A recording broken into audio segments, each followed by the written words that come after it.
Afaka isika ry havana. Ry Andriamanitra ray zanaka fanahy masina, mangataka anao zahay mba omeo anay zay anjara afatra saza ao anay avy aminao ho fiainanay. Amin'ny anaran'i Jesosy Kristy Tompo. Amen. Ry hava-malala rehetra ao amin'ny Tompo, ampitomboina ho anareo any ny fahasoavana sy ny fiadanana amin'ny fahalalana tsara n'Andriamanitra sy Jesosy Tompontsika. Amen. Ao anatin'ny volana mbola andiniantsika, lohahevitra manao hoe mpandresy ny tompo isika. Nofidina manokana ny filazantsara araka ny Jaona. Jaona toko faha 2 andininy faha 2 ka hatramin'ny faha 4 ho vatsy hampaherizana antsika amin'izao alahady faharoa manaraka ny Pasika izao. Tantara anisan'ny malaza indrindra ao anatin'ny Baiboly. Tantara niseho tany Betania mahakasika ny Lazarosy sy ny anabaviny Marta sy Maria.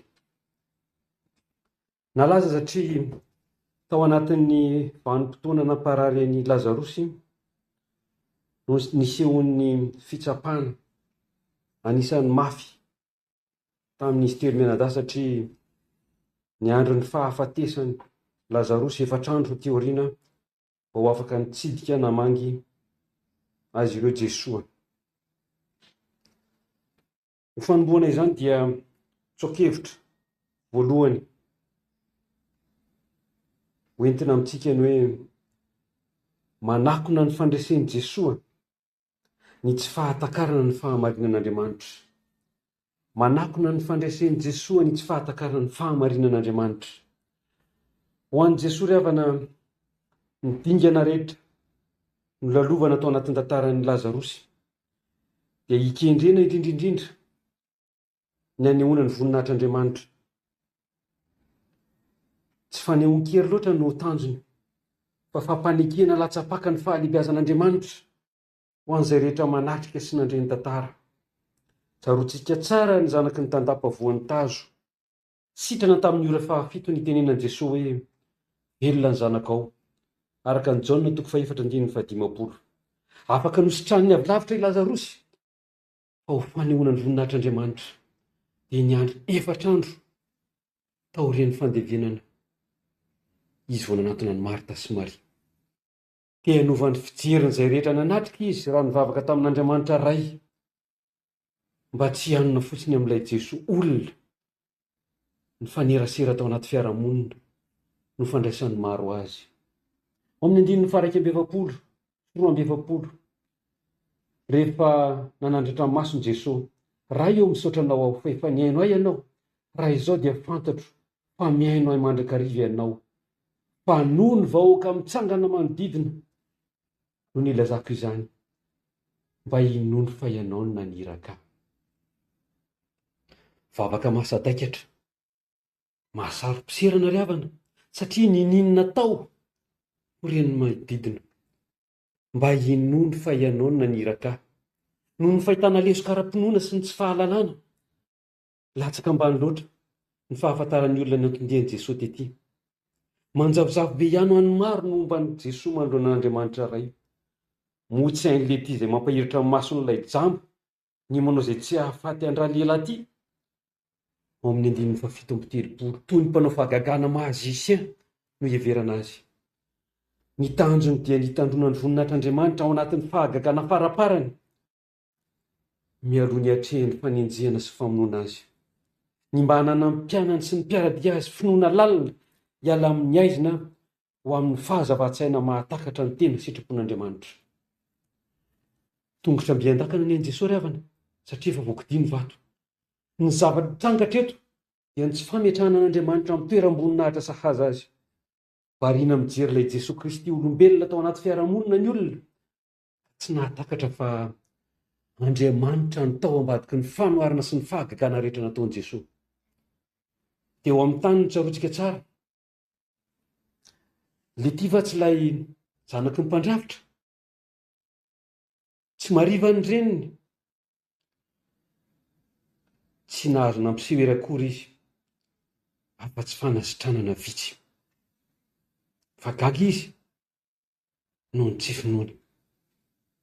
Zavatra nitranga faharoa, rehefa niondrana tsampokely Jesosy sy ny mpianatra araka ny Luka 7:5-20. Iza moa ity no mandidiny rivotra sy ny rano izay nanaiky azy zany? Hafakely ry havana, ary miseho tsy fahamatorana ny raha zava-nitranga. Fa olona manodidina an' Jesosy, olona akaiky azy heverina ho mahafantatra azy, no maneho hevitra sy fanambarana toa mampivala-ketraka ihany. Fa raha niseho ny tafio-drivotra fotoana fohy mialohan'ny namoazana ny Tompo, Tompo ovindreo zahay fa maty, indreo fa maty izahay, dia nifoha Jesosy ka nampitony ny rivotra. Rehefa nitony ny rivotra izany misetriny nomena ny Tompo. Iza moa ity no mandidiny rivotra sy ny rano izy ka manaiky azy zany? Valiteny tsy feno fahamatorana. Toy izany misetry ny fanetrintenan'ilay Andriamanitra tonga olona teto amin'izao tontolo izao. Raha ray aho, aizary izay ajako, ary raha Tompo aho, azy izay tahotra ahy. Fa ireo olona ireo dia tsy kisendrasendra noho ny fanenany taminy, fa ny olona akaiky azy, olona mahafantatra azy, mpianatra voafidy, fa tsy olona nifanena kisendrasendra teo amoron-drano andeha hiampita. Ary isika ry havana mba manao ahoana manoloana ny sohatra itsika na raisintsika avy amin'Andriamanitra amin'ny alalan'i Jesosy eo amin'ny andavanandrontsika? Miantso vonjy rehefa tery, fa manadino azy rehefa milamina. Mijery olombelona ve isika eo anatin'ny fonontsika? Firifiry moa no tsy miseho any am-piangonana intsony, noho ny fihetsika, noho ny fanao, noho ny fahalemena, noho ny tsy fitoviana tadiny tokanga amin'ny mpitondra fiangonana, amin'ny mpitarika fivavahana, amin'ny tompona andraikitra isatsokajiny eo amin'ny fiangonana. Fa avelantsika ho tahaka ny olombelona Andriamanitra. Resy toa mamono tena ihany isika, raha izany no zava-mitranga. Ny ahiana iseho manoloana ny fiantsoan'ny tompony maty afaka fotoana fohy. Mampalahelo fa efa miseho moa izany ankehitriny. Fa raha mbola ilay Jesosy olombelona no banjin'ny mpanatrika dia tsy mahagaga raha ampiasain'ny olona, eny fa na ny kristianina azy, amin'izay metimety amin'ny fiainany firesahana amin'ny maty. Araka ny voalazan'ny mpandinika ny mpahay siansa dia adiny 3 eo aorian'ny fahafatesan'ny olona anankiray, izany ao anatin'ilay antsoina hoe mort clinique, dia mbola mandre izay avy aty ivelany, feo avy aty ivelany ilay nodimandry. Ora 3 eo ao anatin'izany zany afaka mety mibitsika aminy, mifona mangataka famelana. Feo makany aminy, fa tsy misy ny setriny avy any aminy makaty ivelany. Tsy isy zany ny hoe raha manambara aminy hoe aiza no takiako ilay 100 000 francs nampindramiko anao, dia tsy hisy valiny. Mitsahatra eo ilay fafana mifanerasera amin'ny maty. Fa ny Jesosy moa dia tena efa maty Lazarosy, satria efa trandro tao aorian'ny fahafatesany vao tonga tany izy. Fatoraka izany ihany koa amin'ny fotoana ahatsiarovana ny daty naterahan'ny olona maty na amin'ny fetin'ny maty, dia mbola misy kristianina mitsaitsaika mandeha miteny irery manoloana ny vatom-pasina. Mbola manafatrafatra ny ray aman-dreny, manafatrafatra ny ray tampo, maneho ny fihetseham-po sy ny alahelo isan-karazany, eny mampitondra mampamangy azy any amin'ireo havana izay efa lasa. Ny anankiray faharoa mety iseho dia ratsiratsy kokoa, fa fifaninanana sy famparafesan'Andriamanitra mihitsy amin'ny fananganana ny maty. Maro amintsika no mety nanatrika tao anatin'ny fahitalavitra ilay mpitondra fivavahana any Afrika, nanandrana nanangana ny maty, nitangorona ny fianakaviana sy ny fiarahamonina, fa nikitakitaina ilay maty, nataony karazana famelomana isan-karazany. Tsy naomby anefa izany, ary saika niafara tamin'ny fitsaram-bahoaka. Ho an'ny kristianina mpanaradia mila ialana ny fahafantarana manjavozavo amin'ny Kristy Jesoa. Hoy Jesoa, izao ny fananganana ny maty ty fiainana, izao ny Jehova, izao no nanaraka ny voninahitro tsy omeko ny hafa. Araka ny Isaia 2:25. Jesoa Kristy manambara, izao sy ny iray dia iray ihany, ary tsy misy olona makany aminy afa-tsy amin'ny alalako. Izany no fahamarinan'Andriamanitra ry havana. Mamafa ao anatintsika izay hevitra manjavozavo isan-karazany. Fa raha mbola manjavozavo anatin'ny kristianina momba an'i Jesoa dia tsy mahagaga raha mierikerika eto sy eroa ka mirona miandalana makany amin'ny lalan-diso. Misoratena ho Andriamanitra izy. Ny fiantsonan'ny Lazarosy afaka fotoana fohy dia tsy midika velively fa mbola manandraha raha amin'ireo izay efa nodomandry ny velona.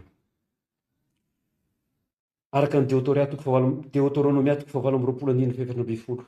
Ary aza miala amin'ny teny rehetra izay andidiko anao anio, na ho amin'ny ankavanana ho amin'ny ankavia, anaraka Andriamanitra hafa ka hanompo azy. Mahery ry havana, fa ianareo kosa dia taranaka voafidy, fanjakam-pisorona, firenena masina, olona nalain'Andriamanitra ho an'ny tenany mba ilazanareo ny hatsarany ilay niantso anareo hiala tamin'ny maizina ho amin'ny fahazavany mahagaga. Mitomboa amin'ny fahalalana tsara ilay Andriamanitra inonao mba hanambaranao ny hatsarany. Mahatsiaro eto ny fanekena katekomena dia ny vavaka sy ny hamaky baiboly isan'andro arak'izay azo atao. Tsy ho vesatra ne izany ho an'ny kristianina ka hamaky ny baiboly toy ny famaky tantara roman, fa hamaky ny baiboly tahaka ny olona mangetaheta manam-potoana amin'ny olon-tiany. Manoka tena, mieritreritra, mitsakotsako momba ny fanahy masina ary ho afaka hiaina izay afatra azo anatin'izany. Misy ihany koa ireo fandaliana-pinoana sy hevitra marina atao ampivelarana ny fahafantarana an'izany Andriamanitsika izany. Mamporisika, mianatrehana andre ny fotoana maro samihafa ireny. Tsoaka-hevitra faharoa anatin'izao hafatra izao dia hoe andraikitry ny tompo izay tena sakaizany. Rehefa tonga teo amin'i Jesoa ny iraka dia nanambara hoe marary ilay tianao. Ny hevitra akaiky indrindra rehefa natao ny fandiniana dia sakaiza no hevitra akaiky indrindra amin'ilay hoe ilay tianao. Ao amin'ny Matio 7:5-7. Fa na iza no manao ny sitrapon'Andriamanitra dia izy ny rahalahiko sy anabaviko ary reniko. Lazarosy, ilay tiany Jesoa. Ao amin'ny 5:7 dia nitomany Jesoa. Satria nahoana? Satria miatra amin'ilay tiany, amin'ilay Lazarosy sakaizany, ny oziny, ny fahafatesany, vokatry ny nataon'olombelona tany am-piandohana. Ry havako, mangoraka anao koa ve Jesoa ao anatin'ny andro sarotra lalovanao? Mety handatsa-drano maso Jesoa ve ianao? Noho ny sedra sy ny alahelo izay mavesatra amin'ny maha-olombelona. Isika koa dia tsy ataony hoe mpanompo intsony, fa efa nataony sakaiza. Manana fifandraisana manokana amin'ny Kristy andraisany an-tanana manokana ny fiainanao. Manana fireketam-po sy fanoloran-tena arak'izay azo atao. Ry Lazarosy, mivoa, maneho ny fahefany, ny halehiben'ny voninahiny maneho izy fa manerana izao rehetra izao ny heriny, tonga hatrany anaty lavaka mangitsikitsika, eny anabakabaka, any anaty kizo, ilay mahefa ny zavatra rehetra, ilay mahay ny zavatra rehetra, ary ilay misy amin'ny toerana rehetra rehetra, ninonina miseho ary naiza tontolo misy ianao dia eo Andriamanitra. Na izy ninona misy ianao, na fahasahiranana toy inona dia tonga ny tompo any aminao. Tadiaviny sy loharana ampitiavana any amin'izay sehatra sarotra, sy mila hampamoy fo anao ianao. Ny fahefany handidiny fitahino aminao Jehova. Araka ny Deutéronomia 7:25. Zareo koa nefa fa mampiorina bebe kokoa ny finoana, ny fandalovana sedra sy fitsapana. Saingy tsy miady irery ianao. Mijery sy miantso foana ny tompo na mihevitenao efa tapidalaka le azy ianao. Mahavelo mpanantenana ry havana. Ny alehibe ny herin'Andriamanitra, hiatrehana ny olona efa mila tsy ahitam-baliny intsony, ny aretina mila mpiravoravo-tanana, ny tsy fahampiana tena mahaketraka, ny fihavanana miherototrotoka eo am-pianakavy, ny ampitso mampitebiteby lava. Jesosy efa nampiomana izy. Izany teny izany efa nolazaiko taminareo mba hanananareo fiadanana amiko. Aty amin'izao tontolo izao no ahitanareo fahoriana. Nefa matoky izao efa naharesy izao tontolo izao. Manana ny fotoany, manana ny fikasana izy. Tsy mampanantena ady mora na lalana milamina ny tompo, fa mampanantena fandresena azo antoka ho an'ny tsiraray amintsika. Maniry indrindra ahitantsika mijoro i Kristy ao anatin'ny sarotra na dia voafatotry ny olana maro samihafa azy. Manoatra noho ny mpandresy isika amin'ny alalan'ilay tiantsika, ary ny zavatra rehetra miara-miasa hahasoa izay tia an'Andriamanitra. Tandremo ary, miverimberina foana ny hoe vitanao io. Mety ho fandokatokafana, mety hivadika fiebebona. Fa raha nivoaka avy tao am-pasana Lazarosy, nifatotra hatrany an-tampon-doka hatrany am-paladiana, dia vitan'ny tompo, vitan'Andriamanitra ny namoaka azy, na dia misy zanatohatra maro aza ao anatin'ny fasana. Izay le fampamira-piratana ny voninahitr'Andriamanitra, ary tsy fitovizan'Andriamanitra amin'ny olombelona. Vitanao io raha miaraka amin'ny Jesosy, ny olana rehetra, raha sikany indrindra izany, satria izy no ilay Andriamanitra ny fandreseny.